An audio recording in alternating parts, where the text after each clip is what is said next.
Magandang araw sa inyo mga kaibigan. Itong ating almusalita sa araw na ito. Yung video ko from Rome. Kaya mixed feelings of super happy na babalik sa Pilipinas and also nostalgic to live the eternal city of Rome. Ang ebanghelyo natin is Luke 17:26 to 37. Sabi ng ebanghelyo, as it was in the days of Noah, so will be on the day the Son of Man comes. The people ate and drank, they took husbands and wives, but on the day Noah entered the ark, the flood came and destroyed them all.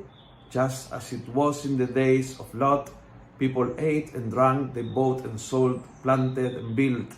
But on the day Lot left Sodom, God made fire and sulfur rain down from heaven, which destroyed them all. So will it be on the day the Son of Man is revealed.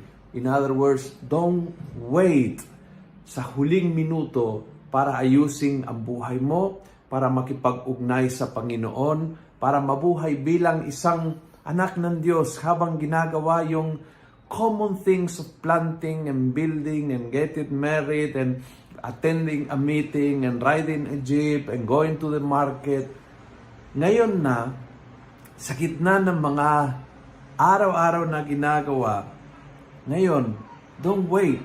Don't wait for a day na darating ang Diyos dahil ang Diyos ay dumating na at ang kaharian ng Diyos ay naghahari na. At kailangan mabuhay tayo ngayon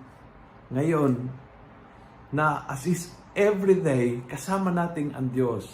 Not only on Sundays. At if every day mamimit natin ang Panginoon, not only after we die, as if every day, ang Panginoon ay hihingi sa ating ng sulit ng mga biyayang binigay sa ating not only after we die.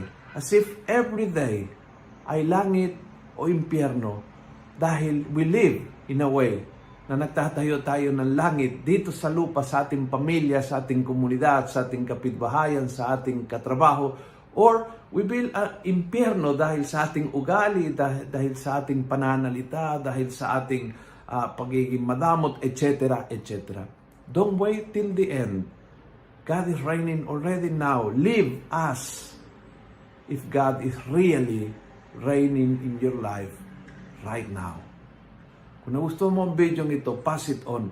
Punuin natin ang good news sa social media at gawin natin viral. Araw-araw ang salita ng Diyos at kita-kita tayo muli sa Pilipinas. God bless.